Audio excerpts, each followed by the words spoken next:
Bureau chief अनवार हाशमी कराची से हमें join किया हमारे ब्यूरो चीफ रफत सईद ने। रफत सईद साहब, सबसे पहले आपकी जाने पाऊंगी। हम देख रहे हैं कराची में ओवरऑल सूरत हाल काफी ज्यादा ठंडी नजर आ रही है, यानी कि पोलिंग का सिलसिला सुबह 8 बजे से जारी था और अब तक जारी है, लेकिन इसके बावजूद लोग जो हैं वो ज्यादा बाहर नहीं निकले, टर्न आउट ज्यादा नहीं रहा। कहा जाता है कराची में काफी लेट लोग उठते हैं, लेकिन अब तो तकरीबन 1 बज चुका है, टर्न आउट कुछ बेहतर होना चाहिए था।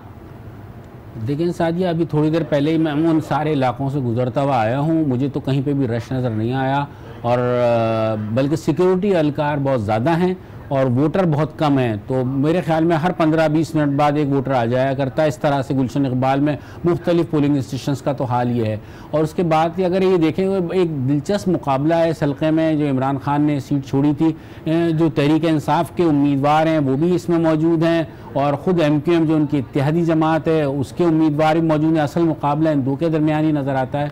और फिर मैं इसमें ये कहूँगा कि ऐसा लगता है कि ये ज़बरदस्ती का एक इत्तेहाद है, ज़बरदस्ती एक दूसरे को बर्दाश्त किया जा रहा है। जिस तरीके से दोनों जानिब से बयानात भी आहिस्ता आहिस्ता आना शुरू हो रहे हैं, तो लगता नहीं है कि ये इत्तेहाद बहुत ज़्यादा अरसे तक चलेगा। और यकीनन आज की इस रिज़ल्ट के बाद भी और अंदाज़ा हो जाएगा कि ये सीट किसके पास रहती है। फिर जो तहरीक इंसाफ की एक और नशिस्त है डॉक्टर आरिफ अलवी अली, उस पर भी 21 तारीख को इंतखाब होना है। वहाँ MQM ने एक उम्मीदवार को तो रखा है, लेकिन बहुत ज़्यादा मजबूत उम्मीदवार वो नहीं है। तो ये एक दिलचस्प सूरत हाल है कराची की, जिसमें कि एक सूबाई असम्बली का हल्का भी है, वो भी जो माजी में जो एक उम्मीदवार जो उस वक्त थे उसके इंतकाल के बाद वो नशिस्त जो है उस पर मनसूख हो गया था, तो वहाँ भी पीपल्स पार्टी की पोजीशन ज़्यादा बेहतर नज़र आती है, लेकिन वोटिंग टर्नआउट नहायत कम रहेगा कराची में। लेकिन अगर ये कहें कि 3 बजे के बाद अगर लोग निकलना शुरू हो जाएं, क्योंकि जोशो खरोश इन दो पार्टियों के पास ही नज़र आता है, MQM और तहरीक इंसाफ। PSP मौजूद है, लेकिन मुकाबले में वो उस तरह से नज़र नहीं आती। मुकाबला असल इन दोनों के दरमियान है। तो फिर देखना ये होगा कि क्या सूरत हाल बनती है। आलमगीर खान के बारे में ये है कि उन्होंने बल्दियाती उमूर पर बहुत ज़्यादा इल्ज़ामात बहुत सारे आते हैं, ज़मीनों पर जो बहुत सारे कब्ज़ों के हवाले से भी उनके बारे में कहा जाता है। तो मिला जुला रुझान है, लेकिन इस वक्त जो है सूरत हाल खासी खामोशी है और बहुत पुरसुकून इंतखाबात ये हो रहे हैं कराची के इस हल्के में। अच्छा, पुरसुकून तो है, लेकिन ज़ाहिर है कि कराची में जब MQM की इससे पहले बात की जाती थी तो एक जो है बड़ी मोबिलाइज करने में बड़े कामयाब हुआ करती थी एक ज़माने में MQM। जनरल इंतखाबात, उसके बाद अब ये ज़िमनी इंतखाबात, और इंतखाब से ठीक 1-2 दिन पहले फारूक सत्तार का एक स्टेटमेंट, क्या आप उसको भी समझते हैं कि थोड़ा सा जो MQM का जो वोटर है वो थोड़ा सा नाराज़ हुआ होगा या उसका असर पड़ा होगा टाइमिंग्स के हवाले से? देखें, डॉक्टर फारूक सत्तार के बयान का कहीं ना कहीं असर ज़रूर पड़ेगा, लेकिन मजमूई तौर से MQM जो है वो शदीद दाखिली इंतशार का शिकार है। धड़े बंदी, ग्रुप बंदी, एक दूसरे पे भरोसा नहीं है, तो ये सूरत हाल की वजह से भी खासा नुकसान पहुँचा है। और वो आपने देख लिया, एक ऑपरेशन हुआ, उस ऑपरेशन के नतीजे में जिस तरीके से MQM मुंतशिर हुई थी तो वो अब यकजा नहीं हो पाई है, और ऐसी कोई क़यादत भी नज़र नहीं आती जो इस तमाम लोगों को एक साथ लेके चल सके। तो वो कायदाना सलाहियत भी किसी में नज़र नहीं आती, इसी तरीके से मुंतशिर है। और अमन व अमान की सूरत हाल आपके सामने है। जो माजी में कराची के इंतखाबात जिस तरीके से होते थे, खासा खौफ होता था, वो चीज़ अब दूर दूर तक नज़र नहीं आती, और यूँ भी ज़मीनी इंतखाबात में ज़्यादा गहमा गहमी होती नहीं है, और उसी तरह की सूरत हाल है जो माजी में ज़मीनी इंतखाबात में हुआ करती थी। सही। रफत सईद हमारे साथ मौजूद हैं, तारिक चौधरी ने भी हमें ज्वाइन किया है, लेकिन अनवार हाशमी आपकी जानिब आना चाहेंगे। जिस तरीके से हम बात कर रहे थे कि वहां पर नून लीग ने काफी ज्यादा एक्टिव नजर आई, जिस तरीके से कैंपेन चलाई, कराची की सियासत के हवाले से अगर बात करें तो हम देख रहे हैं कि MQM को एक दफा फिर कमबैक करना चाहिए था, लेकिन उसने ना उस तरीके से कैंपेन चलाई और ना ही उस तरीके से आज उनके वोटर्स जो है वो मोबिलाइज नजर आ रहे हैं। किस तरह से देख रहे हैं आप यहाँ की सियासत को? जी, आप मेरे से पूछ रहे हैं कराची की? जी अनवार हाशमी, आप भी सियासत पर गहरी नजर रखते हैं और अक्सर हमसे बात करते रहते हैं, तो आप ही से जानना चाह रहे हैं हम। देखिए, पहली तो बात है कि वोट बैंक के लिहाज से जो एक सिंगल जमात जिसने जगह बनाई कराची में, बहुत अरसे बाद, वो तो पीटीआई है और इसको बड़ा खुश आइंद करार दिया गया है कि कराची में जमहूरियत ने कुछ तब्दीली पकड़ी है ताकि मुस्तकबिल में जो है उसमें वैरायटी पैदा हो। और जो लोगों के तहफ़्फ़ुज़ात थे, यकीनन एमक्यूएम की सूरत हाल जो है रिफ़त साहब बेहतर जानते हैं कि जिस तरीके से गैर यकीनी की सूरत हाल में रही है, कभी पीएसपी बन गई और कभी एमक्यूएम के मुख्तलिफ धड़े बन गए, तो एक तो वोटर कन्फ्यूज़ था। मैं समझता हूँ इस वजह से बिल्कुल वाज़ेह चीज़ है कि कराची के वोटर्स की दिलचस्पी उस तरह जो है इस इलेक्शन में नज़र नहीं आएगी, ख़ास तौर पे एमक्यूएम के वोटर्स की। तो यही वजह है कि जिस तरह सड़कें वीरान नज़र आ रही हैं, तो वो रुझान कराची में ऐसा है। ताहम लाहौर में इस वक्त सूरत हाल मुख्तलिफ है, क्योंकि लाहौर की सूरत हाल पे आते हैं। अनवार हाशमी, बज़ाहिर ऐसा लगता है कि नून लीग किसी भी सूरत ये नशिस्तें जो हैं जिन पे वो कॉन्टेस्ट करने जा रही है उनसे महरूम नहीं होना चाहती। आज इसकी एक नई हिकमत अमली भी हमने देखी कि ख्वाजा साद रफीक के पैरेलल उनके साथ ही उस्मा बुखारी को आज़ाद उम्मीदवार के तौर पर भी लेके आए और शाहिद खाकान अब्बासी के साथ आबिद शेर अली को भी एज ए इंडिपेंडेंट कैंडिडेट लेकर आए। और जैसे कि आपने कहा था कि इंडिपेंडेंट कैंडिडेट इसलिए कि नून लीग चाहती है कि उनके ज्यादा से ज्यादा पोलिंग एजेंट्स जो हैं वो वोटों की गिनती के वक्त अंदर रहें। तो किस हद तक ये उनकी सोच क्या है, कुछ सोच रीड कर पाए आप? देखिए, सोच तो यही है जो हम पिछली ट्रांसमिशन में भी बता चुके हैं कि आबिद शेर अली और उस्मा बुखारी क्यों मौजूद हैं। कोई भी दो ऐसे उम्मीदवार रखने थे जिनके पोलिंग एजेंट और उनके जो एक एक बूथ पे एक एक पोलिंग एजेंट का जब इजाफा होगा तो पोलिंग एजेंट्स की बहुत बड़ी तादाद मौजूद होगी जो उन बैलेट बॉक्सों पे भी नज़र रखेंगे, गिनती पे भी नज़र रखेंगे और फिर रिटर्निंग ऑफिसर्स के तक जाने तक भी नज़र रखेंगे।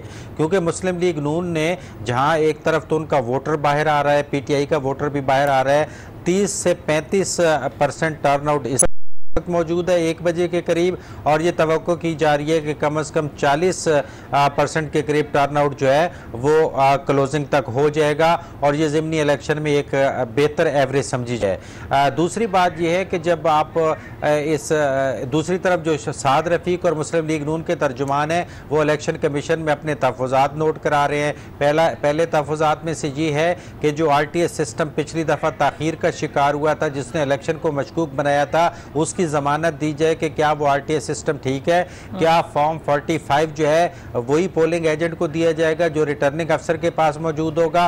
और उसके तोड़ के लिए नवाज शरीफ ने अराकीन असम्बली को रिटर्निंग ऑफिसर के दफातर में पहुंचने की हिदायत की है ताकि वो मैच करें फॉर्म 45 को और जो RTS का रिजल्ट है, ताकि कोई उसके अंदर तब्दीली ना की जा सके।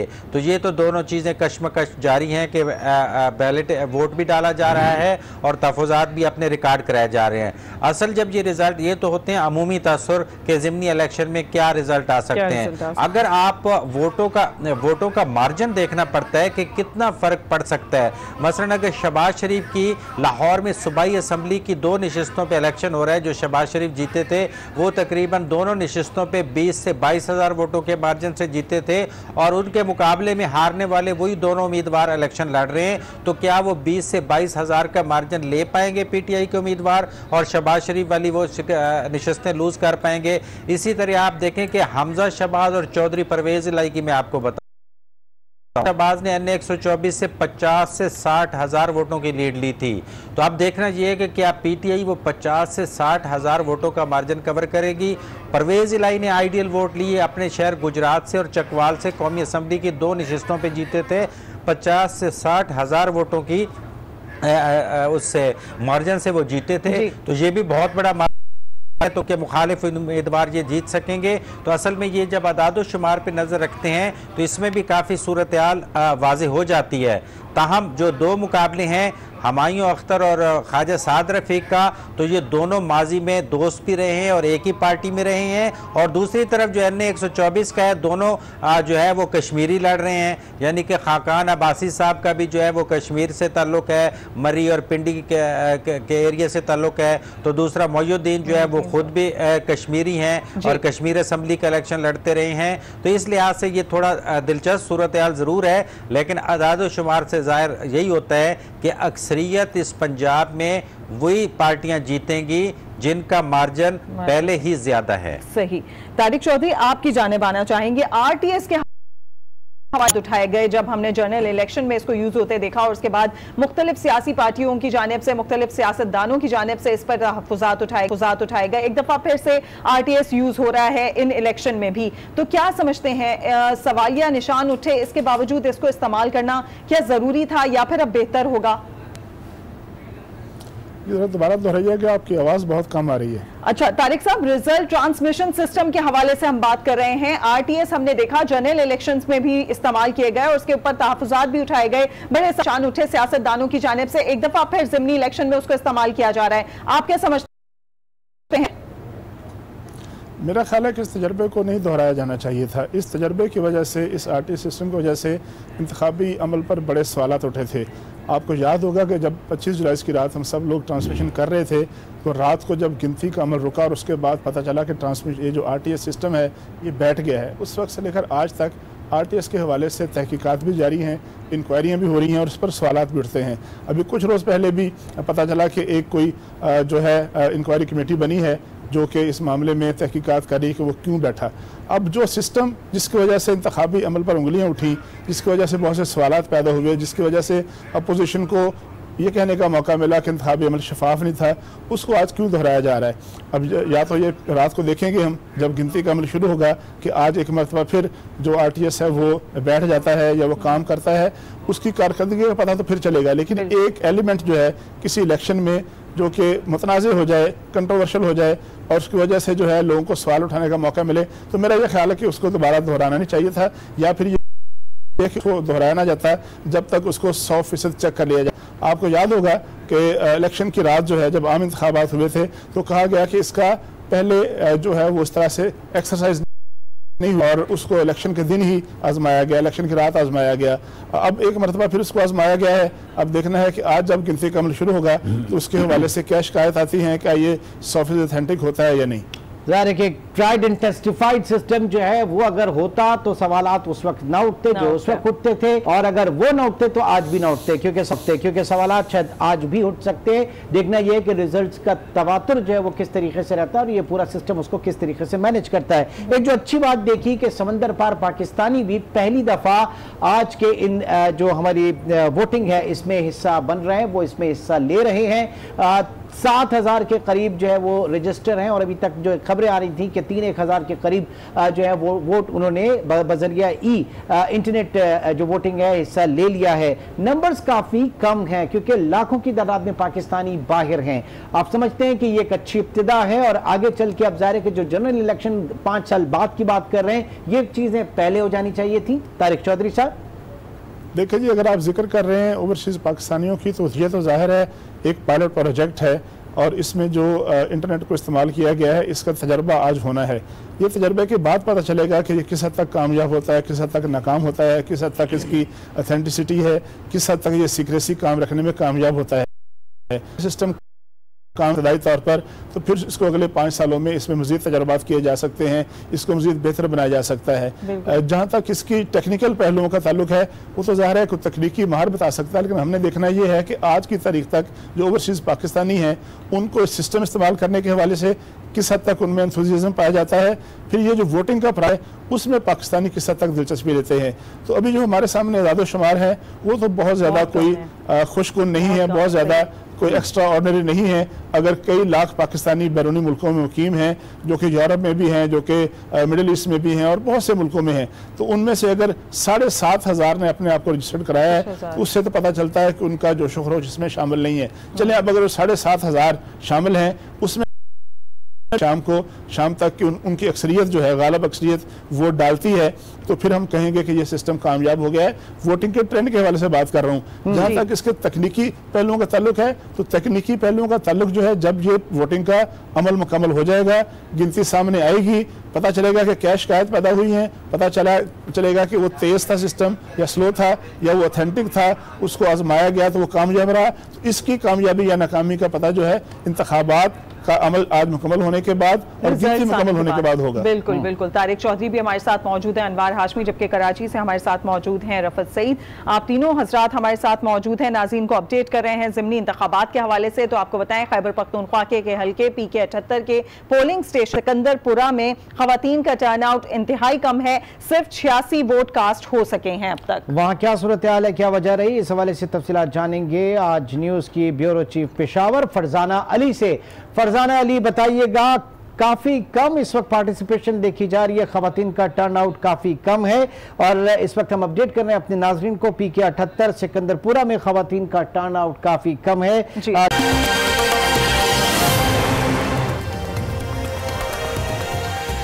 अस्सलामुअलैकुम। इलेक्शन ज़िमनी इलेक्शन के हवाले से आज न्यूज़ की स्पेशल ट्रांसमिशन में आपको कहेंगे खुशामदीद। मैं हूं सबा शेख। मैं हूं अली आबिद। स्पेशल ट्रांसमिशन का सिलसिला सुबह 8 बजे से जारी है। इमरान सुल्तान और सादिया गौस ने आपको ज्वाइन कर रखा था, अब मैं और सबा शेख आपको ज्वाइन कर चुके हैं और आपको बता दें कि 35 हल्कों में मजमूई तौर पर इस वक्त पूरे मुल्क में जो है वो ज़िमनी इलेक्शन हो रहे हैं। 11 कौमी असम्बली की सीटों पर इंतखाब लड़ा जा रहा है जबकि 24 सूबाई असम्बलियों की सीटों पर इंतखाब लड़ा जा रहा है। अभी आपको यह बताएं कि KPK के हल्का PK 78 के पोलिंग स्टेशन सिकंदरपुरा में खवातीन का टर्नआउट इंतहाई कम देखने में आ रहा है और सिर्फ 86 वोट ही अब तक कास्ट हो सके हैं। इतने कम वोट कास्ट हुए, इसकी क्या वजह है ये जानते हैं ब्यूरो चीफ पेशावर फरजाना अली से। जी फरजाना अली, क्या ताज़ा तरीन सूरत हाल अपडेट कीजिए। जी बिल्कुल, इस वक्त हम सिकंदरपुरा में मौजूद हैं। पेशावर शहर का ये इलाका है, पोलिंग स्टेशन सिकंदरपुरा, ये BHU है। यहाँ पर पोलिंग स्टेशन नंबर 3 और 4 बनाया गया है। हमें बताया गया है कि जो पोलिंग स्टेशन नंबर 3 है वहाँ पर ये ख़वातीन का पोलिंग स्टेशन है दोनों, और यहाँ पर पोलिंग स्टेशन नंबर 3 में 1000 वोट टोटल, जबकि पोलिंग स्टेशन नंबर 4 में 1400 टोटल वोट है। जब मैंने अब तक का टर्नआउट देखा तो उसमें पोलिंग स्टेशन नंबर 3 पर अब तक 25 वोट जो है वो पोल हो चुके हैं, जबकि पोलिंग स्टेशन नंबर 4 पर तकरीबन 61 वोट पोल हुए हैं। यहाँ पर मुझे खवातीन भी बस तकरीबन कोई दर्जन भर खवातीन मुझे नज़र नहीं आई है।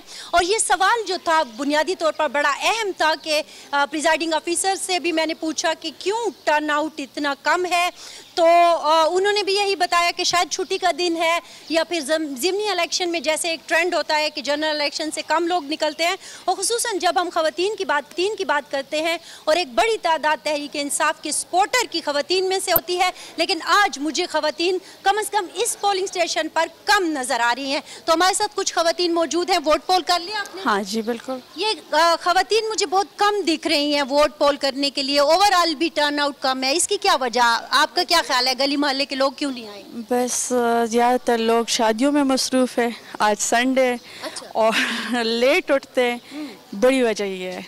आएंगे लेकिन थोड़ी देर बाद आएंगे। अच्छा, जनरल इलेक्शन की निस्बत जो आज का इलेक्शन है उसमें मामला कम होते हैं तो क्या होता है? तो आएंगे, मैंने तो कहा है ना, लेकिन बाद में लोग आएंगे। यहाँ पे ये मेन सिटी वाले लोग जो है ना वो बहुत लेट उठते हैं। अच्छा। तो 1 बजे के बाद रिस्पांस मिलेगा। ठीक है, इनका कहना है कि 1 बजे के बाद रिस्पांस मिलेगा, ये मुझे कुछ कहती हुई नजर आई। आप क्यों?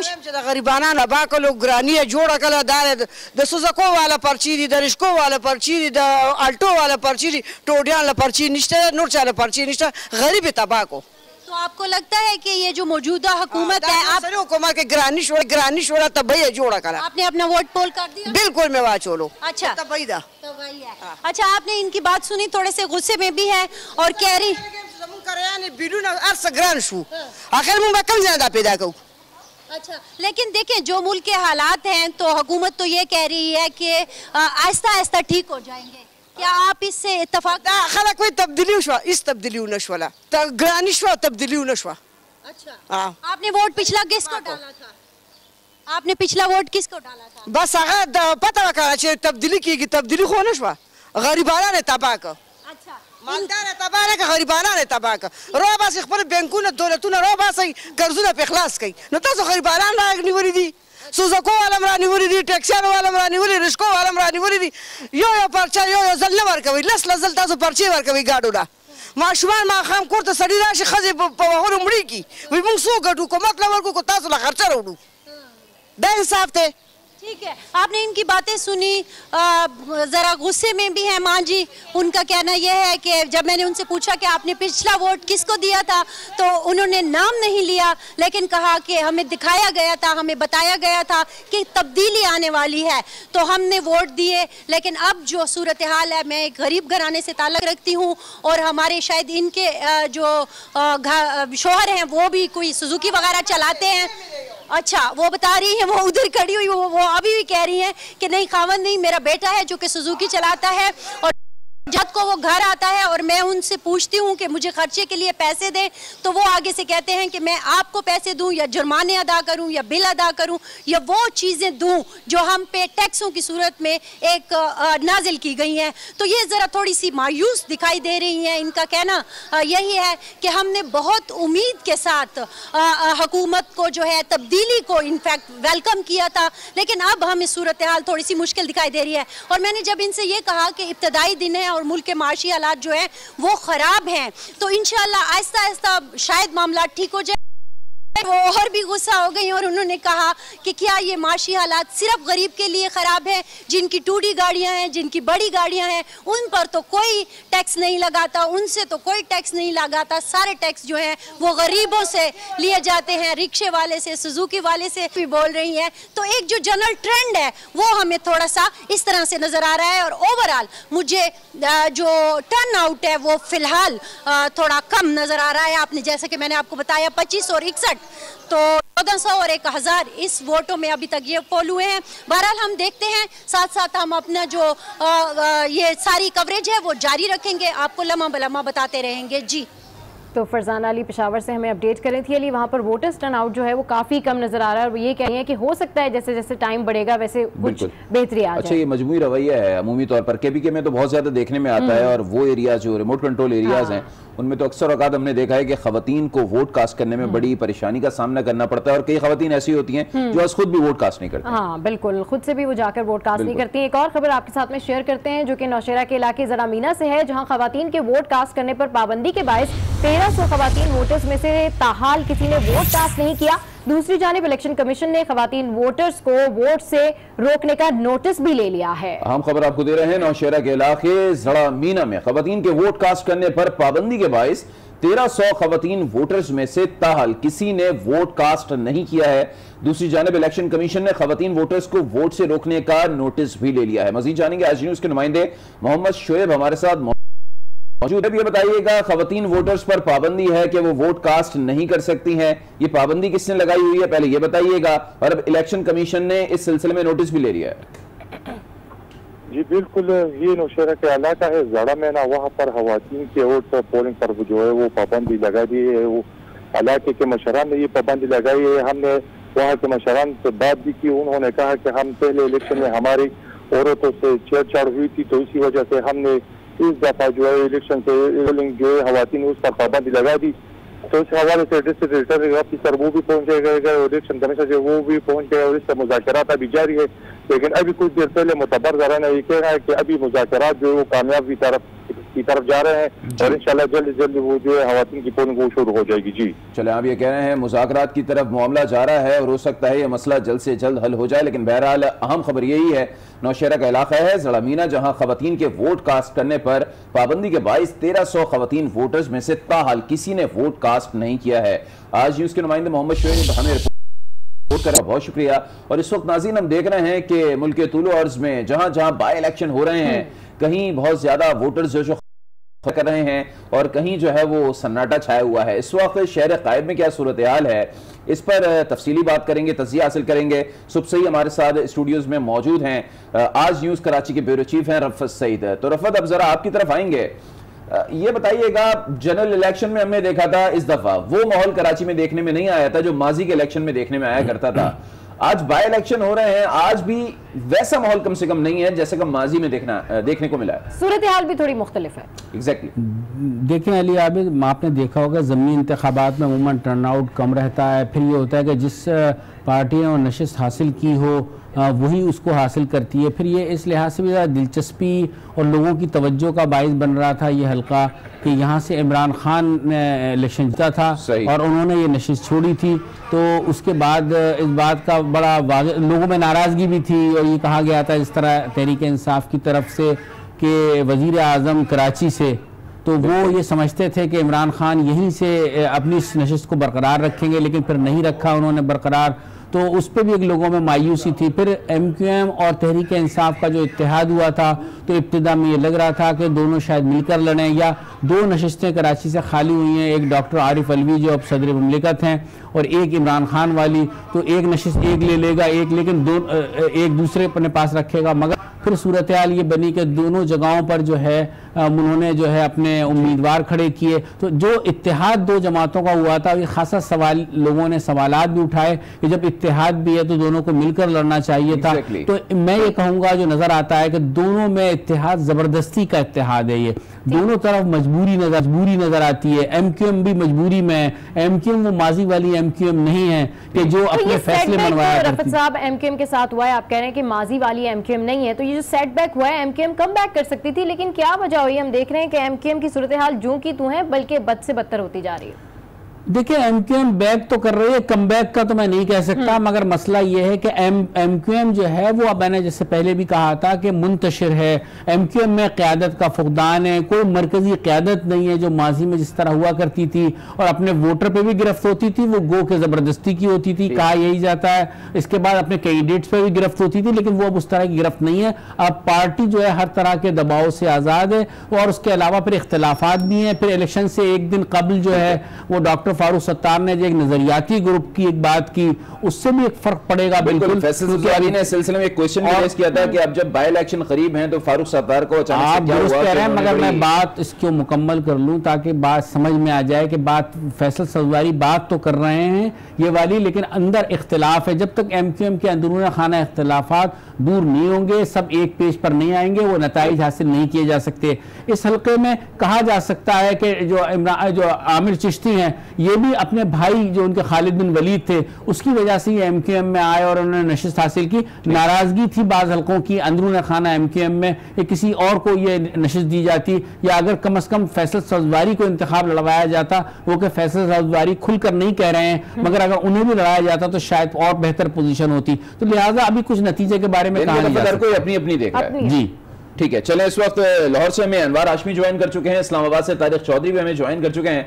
तारिक साहब, अब जरा आपकी तरफ आऊंगा। इस्लामाबाद के एक हल्के जो कौमी असेंबली का हल्का है उसमें इस वक्त पोलिंग का अमल जारी है। पहले तो उस हल्के के हवाले से बताइएगा एक्सपेक्टेशंस क्या हैं और मजमूई तौर पर बताइएगा ये बाय इलेक्शन PTI पर किस हद तक जो है वो अहम साबित होंगे, बल्कि भारी साबित होंगे, क्योंकि 50-60 दिन में PTI की मकबूलियत जो है वो काफी दाव पर लगी है। डॉलर का रेट बढ़ा है, महंगाई बढ़ी है। देखें, जहाँ तक इस हल्के में जो इलेक्शन हो रहा है उसमें हर हल्के की नौयत मुख्तलिफ है। अच्छा। और उसको अलग तरीके से देखा जा सकता है। इस्लामाबाद की जो सीट है प्राइम मिनिस्टर ऑफ पाकिस्तान ने खाली की थी, यहाँ पर जो PTI के कैंडिडेट हैं उन्होंने अच्छी कैंपेन की है, अच्छे तरीके से उन्होंने अपने वोटर तक गए हैं, नौजवान हैं और वो जोशो खरोश से उन्होंने काम किया है। उनके मद्दे मुकाबले जो है इत्तेफाक की बात यह है कि दोनों हजरात जो हैं वो अपने अपने यूनियन काउंसिलों के चेयरमैन हैं और पहले ही जो म्यूनसिपल कॉर्पोरेशन है इस्लामाबाद की उसमें इलेक्ट होकर आए थे। अब जाहिर है उनको तजर्बा है लोगों से बात करने का, लोगों से रब्ते करने का। जो मुस्लिम लीग नून की कैंपेन है उसमें इनफरादियत यह है कि उन्होंने जो दही हल्के हैं उनको फोकस किया हुआ है, डोर टू डोर जा रहे हैं, उन्होंने लोगों से राब्ते भी किए हैं, बरादरियों को मुनज़्ज़म किया है। एक और एडवांटेज ये है कि पाकिस्तान पीपल्स पार्टी का जो कि यहाँ कैंडिडेट नहीं है, बल्कि ये कह लें कि उन्होंने पीपल्स पार्टी ने उसकी सपोर्ट का ऐलान किया था, तो पाकिस्तान पीपल्स पार्टी के वोट 10,000 हैं, 15,000 हैं, 20,000 हैं, उनकी एक गालिब तादाद जो है अगर हम देखें इस अलायंस को तो उनको पढ़ने का इम्कान है। तो लिहाजा यहाँ पर एक अच्छा मुकाबला हो सकता है। जहाँ तक ताल्लुक है अटक का, अटक की सीट भी बड़ी इंपॉर्टेंट सीट है और दोनों जो कैंडिडेट हैं वो दही इलाके से ताल्लुक है और दही इलाकों के जो दड़ेबंदियाँ होती हैं उनको मुनज़्ज़म करके अपने अपने तरीके से इलेक्शन लड़ रहे हैं। रावलपिंडी की सीट जो है शेख रशीद साहब जो है उनकी बड़े कि उनके भतीजे जो हैं वो भी कौमी असेंबली में पहुंचे। बिल्कुल 2002 में उन्होंने कोशिश की थी ज़िमनी इंतखाब में, उनके भतीजे राशिद शफीक जो थे हनीफ अब्बासी साहब से हार गए थे ज़िमनी इंतखाब में। हालांकि उस वक्त 2 माह पहले हुकूमत कायम हुई थी जिसके सरबराह जमाली साहब थे और शेख रशीद उसमें वजीर थे, लेकिन उसमें उनको नाकामी हुई थी। तो आज 2002 के बाद एक मरतबा फिर 2018 में अपने उसी भतीजे को लेके आए, उनकी कोशिश है कि वो असेंबली में पहुंचे। अब देखना यह है कि अपनी इस कोशिश में कामयाब नहीं हो पाते हैं या नहीं हो पाते। उनके मद्दे मुकाबल भी अच्छे कैंडिडेट हैं, तहसील नाज़म रहे हैं सज्जाद खान, लेकिन मुस्लिम लीग नून की मरकजी जो लीडरशिप है, अगर मैं शहबाज शरीफ साहब, हमजा शहबाज, नवाज शरीफ साहब, मरियम साहबा का जिक्र करूं तो उनमें से किसी ने इस कैंपेन में हिस्सा नहीं लिया।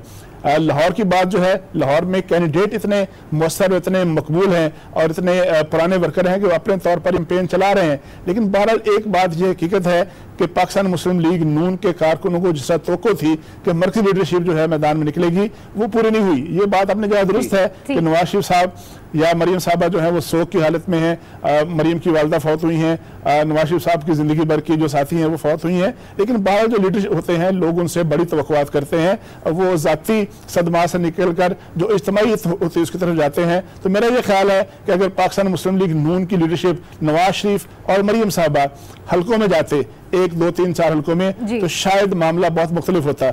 आज के इलेक्शन के नताइज के बारे में कोई पेशीनगोई नहीं की जा सकती, लेकिन अगर कुछ नशिस्तें पाकिस्तान मुस्लिम लीग नून जीतेगी तो उसकी 2 वजूहात हो सकती हैं।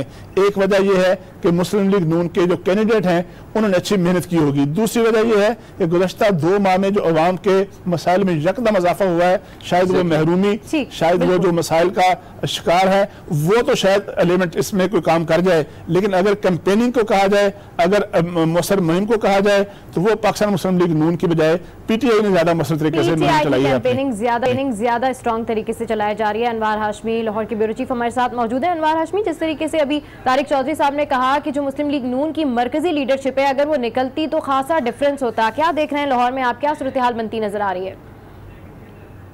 देखिए, इसमें तो कोई दूसरी है कि अगर जेल से बाहर आ गए नवाज शरीफ और मरियम नवाज और वो इस कैंपेन में हिस्सा लेते तो यकीनन उससे बहुत फ़र्क पड़ता। लेकिन उन्होंने क्यों हिस्सा नहीं लिया, इस सवाल का जवाब ना तो सामने आया है और ना वो कोई इस तरह सवाल का जवाब देने को तैयार है। दूसरी लीडरशिप जो थी वो शहबाज शरीफ की थी, तो शहबाज शरीफ भी जो है वो कैंपेन के दौरान ही जो है वो नैब की तहवील में चले गए। इसलिए इस लिहाज से लाहौर के अंदर जो भी बड़ी क़यादत थी वो फील्ड में नहीं आई। हमजा शहबाज निकलते रहे साद रफ़ीक के साथ और शाहिद खाकान अब्बासी के साथ, लेकिन इस सारी सूरत हाल के बावजूद इसलिए फ़र्क नहीं पड़ता कि 2 चीज़ें देखी जाती हैं। एक तो ये है कि ये जितने ज़िमनी इलेक्शन हो रहे हैं पंजाब में या पाकिस्तान में, कि ये किन लोगों ने सीटें जीती थी जिनको एक एक नशिस्त छोड़नी पड़ी है, तो एक तो ज़्यादा मार्जिन उनको मिलता है। दूसरा ये है कि वो कितने मार्जिन से जीते थे। अगर तो बहुत कम मार्जिन से जीत के उन्होंने नशिस्त छोड़ी है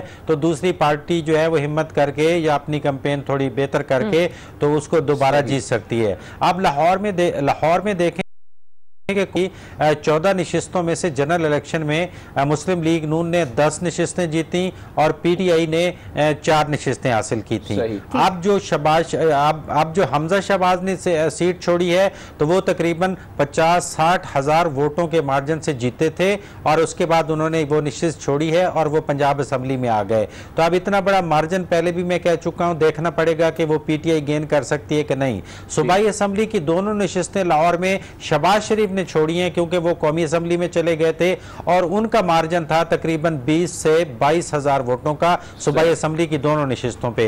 तो अब वो देखना है कि हारने वाले कैंडिडेट पीटीआई के दोबारा लड़ रहे हैं वो 20 से 22 हज़ार का मार्जिन ले सकते हैं। तो इस सूरत हाल में बाज़ाहिर ज्यादातर यही लग रहा है। जिन सूबाई असम्बलियों की सीटों की आपने बात की, जो शहबाज शरीफ ने छोड़ी और एक कौमी असम्बली सीट की बात की जो हमजा शहबाज ने छोड़ी, वोटर टर्नआउट आपको लगता है इस बार वैसा ही रहेगा या कम रहेगा?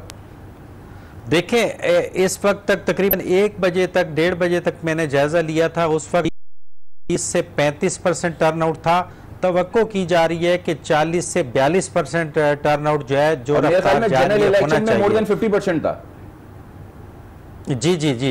तो इस वक्त अगर 45% भी हो जाए तो ये मैक्सिमम शुमार होगा। इस वक्त वोटर जो है वो तेजी से कैंपों की तरफ जा रहे हैं जिस तरह हमारे रिपोर्टर्स बता रहे हैं, और हमेशा वही ट्रेंड होता है कि आखिरी वक्त में रश लग जाता है, फिर एक जो उसके अंदर मौजूद होते हैं वोटर 1 घंटा या आधा घंटा बढ़ाना भी पड़ जाता है। तो ये सूरत हाल थोड़ा बहुत मैटर जरूर करती है, क्योंकि साद रफीक ने अभी अपना वीडियो पैगाम जारी किया है, वोटर से अपील की है कि मुझे टर्नआउट कम नजर आ रहा है तो काइंडली आप घरों से निकलें। तो ये सारी जद्दोजहद और तगोद जारी है। अब देखते हैं कि 5 बजे के बाद क्या रिजल्ट आना शुरू होते हैं। लेट्स सी कि 5 बजे के बाद क्या रिजल्ट आता है, लेकिन यहाँ पर ये बात भी काउंट होगी कि किसका कितना मार्जिन है। और now the also time to count the margin. वाकई में जो अनवर हाशमी बात कर रहे थे कि अब मार्जिन भी काउंट होगा कि क्या पीटीआई या कोई भी जमात जो आज जीतती है उसका मार्जिन कितना है, वो किस मार्जिन से जीतती है। चलो वो तो बहरहाल शाम 5 बजे के बाद ही पता लगेगा कि कितना वोटर टर्नआउट रहा। अभी एक अहम खबर आ रही है कि इस्लामाबाद का हल्का है NA-53 जहां पोलिंग जारी है मगर खवातीन का टर्नआउट इंतहाई कम दिखाई दे रहा है। वजूहात क्या है, आज न्यूज की नुमाइंदा आयशा नाज से जान लेते हैं। जी बिल्कुल, आयशा नाज अपडेट कीजिए, क्या ताज़ा तरीन सूरत हाल है। जी हाँ बिल्कुल, हल्का NA-53 में ज़िमनी इंतखाबात के हवाले से पोलिंग का अमल जो है वो जारी है।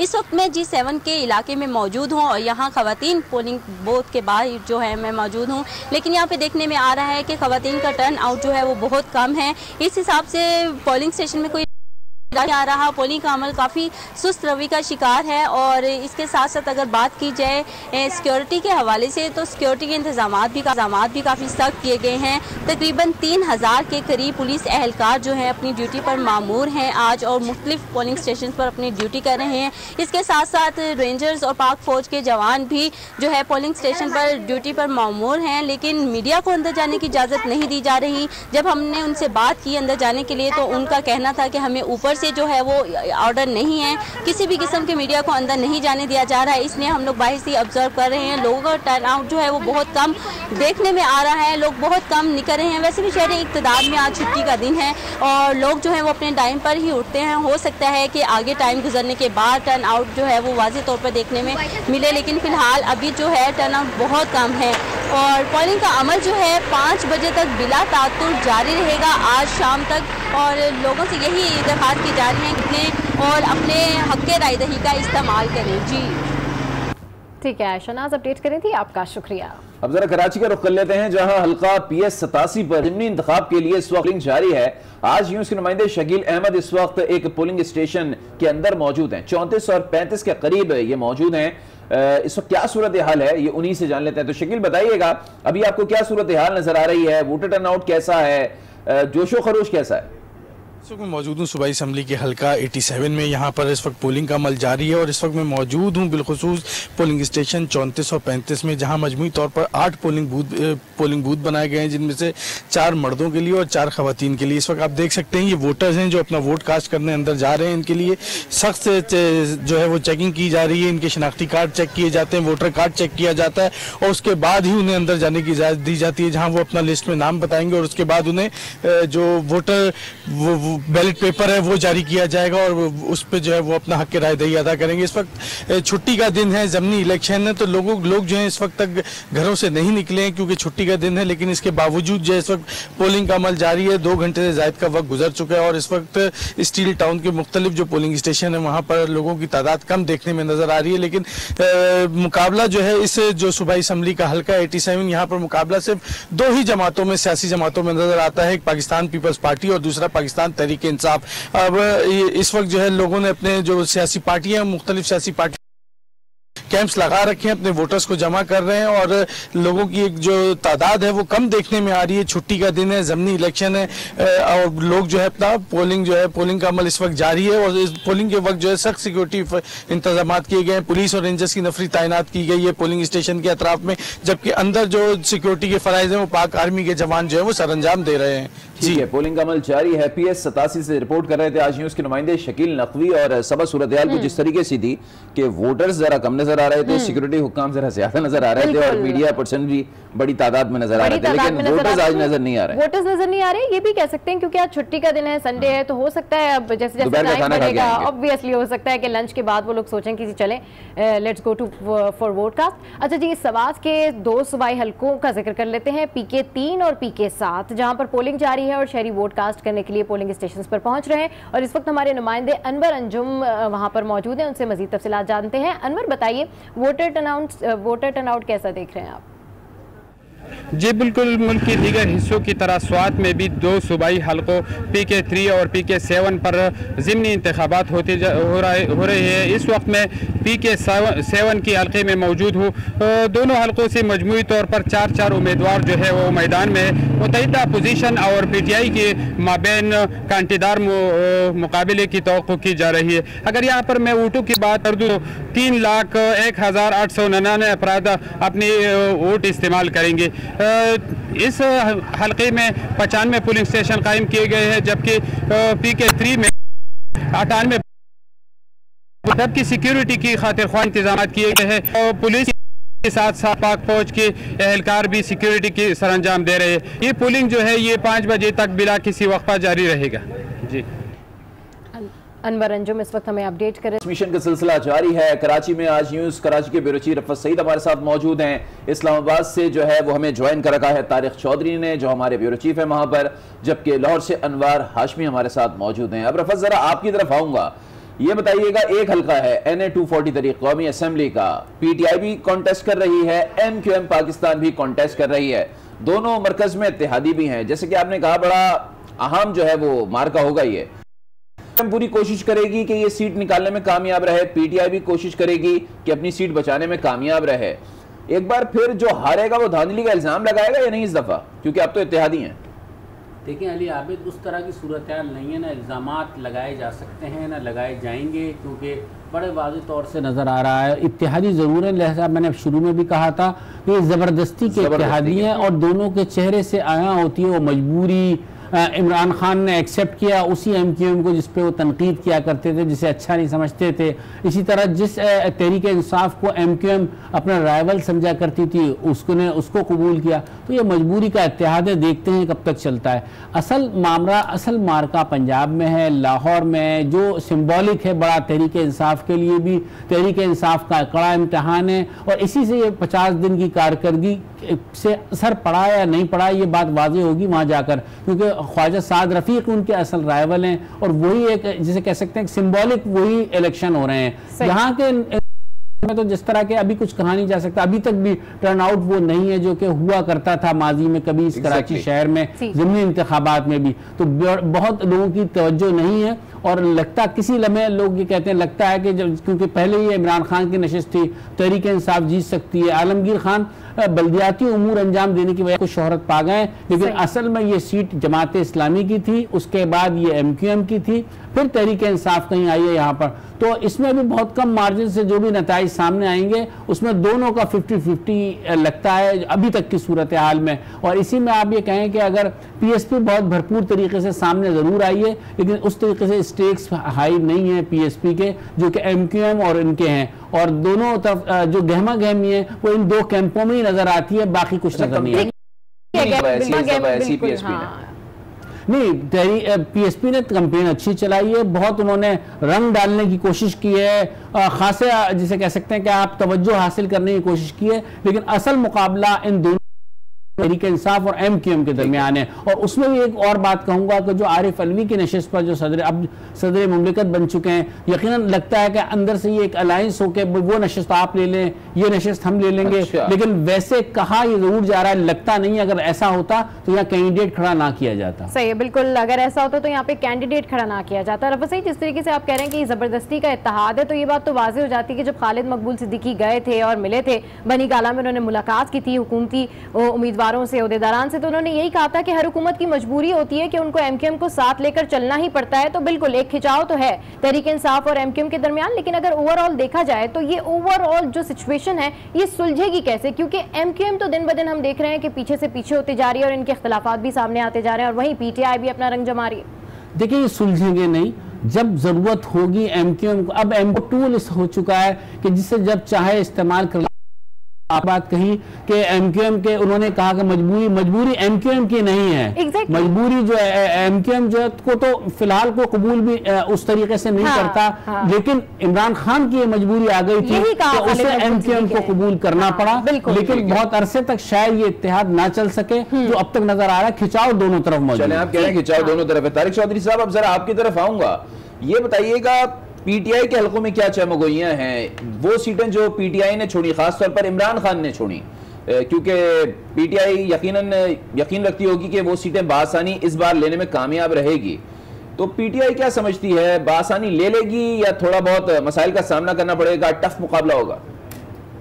अगर हम इस्लामाबाद के गिरदनवा को देखें तो यहाँ जितनी भी सीटें हैं वो पीटीआई ने खाली की हैं। अगर लाहौर की सीटों का जिक्र करें तो लाहौर की सीटें जो मुस्लिम लीग नून ने खाली की हैं। अब कौमी असम्बली की सीटें भी हैं और सूबाई की सीटें भी हैं। तो यहाँ तो मुझे जो इसके गिरदनवा में सीटें हैं, अटक की सीट है या रावलपिंडी है या इस्लामाबाद है या जेलम की सूबाई सीट है, तो यहाँ पर तो मुझे पीटीआई निस्बतन बेहतर पोजीशन में नजर आती है। रावलपिंडी में यकीनी तौर पर मुकाबला होगा। अटक में जो मुस्लिम लीग नून के कैंडिडेट हैं बहुत पुरानी पॉलिटिकल फैमिली से हैं और उन्होंने हमेशा अच्छा कॉन्टेस्ट किया, अच्छे वोट लिए हैं, तो यहाँ तो मुझे कोई मुकाबला नजर आता है। लेकिन बाकी यहाँ पर एज जो है वो पीटीआई का है। लेकिन असल मसला जो है, असल मुकाबला लाहौर में ही है। देखिए इशू ये है कि इस वक्त जो 11 सूबाई सीटें हैं पंजाब में, उनकी वजह से थ्योरेटिकली पंजाब वो वह सूबा है जहां थ्योरेटिकली कोई तब्दीली आ सकती है। ये नहीं है कि कोई आ रही है। अगर 11 की 11 सीटें मुस्लिम लीग नून जीत जाए, लेकिन ज़ाहिर है हमारी जो सियासत है वो बड़ी शफाक रियलिटीज़ के यानादार है। यहाँ पर इलेक्शन लड़ने के लिए, हुकूमत बनाने के लिए, हुकूमत गिराने के लिए सिर्फ वोटों का होना काफ़ी नहीं, और बहुत से एलिमेंट होते हैं जो शामिल होते हैं, तब कहीं जाके तब्दीली आती है। तो इस तरह का कोई चांस नहीं है। लेकिन अगर मुस्लिम लीग नून ने ज़्यादा सीटें जीत ली तो उनको ये कहने का मौका मिलेगा, उनका जो बयानिया है उसकी जीत होगी कि इंतखाबात में जो है उनको पूरी तरह से, आम इंतखाबात में उनको इलेक्शन लड़ने का मौका नहीं मिला, लीडरशिप नहीं थे, केसेस थे, गिरफ्तारियां थी। और मार्का आप ये कह रहे हैं कि लाहौर में ही है। अनवार हाशमी भी हमारे साथ मौजूद है। अनवार हाशमी, जिस तरीके से कहा जा रहा है कि असल मार्का लाहौर में ही है और जिस तरीके से हम देख रहे हैं कि मरकजी क़यादत तो निकली नहीं, लेकिन ओवरऑल ये जो ज़िमनी इंतखाबात हैं ये किस तरह, किस रुख पे जा रहे हैं, क्या देख रहे हैं? वोटर्स के हवाले से भी कुछ बताएं कि लाहौर में आम लोगों ऑप्शन क्या है बाई इलेक्शन के हवाले से? देखिए, बाई इलेक्शन के हवाले इस जमहूरी अमल को सारे वोटर समझते हैं कि ये बाई इलेक्शन क्यों हो रहा है, इसलिए वो अपने तौर पे जितना भी पॉसिबल होता है वो उसमें दिलचस्पी रहते हैं। लाहौर में तो बड़ा पुरअमन शहर है, बड़ा रातों को लोग जागते हैं, तो पूरी कैंपेनें भी जो है वो चलती रही हैं। तो असल इशू वही है जो तारिक चौधरी साहब कह रहे हैं। अगर तो साद रफीक जो कि 400-500 वोटों से हारे हैं वो सीट जीत जाते हैं तो वो मतलब जीत सकते हैं, क्योंकि बहुत क्लोज मार्जिन है। अपसेट होगा अगर हमजा शहबाज की छोड़ी सीट जो कि 50-60 हज़ार वोटों से जीते थे, अगर वो पीटीआई जीत जाती है तो वो अपसेट हो जाएगा। इसी तरह लाहौर की सूबाई असेंबली की सीट हो या कौमी हो, बड़ी इंटरेस्टिंग जो है वहां पर सिचुएशन है।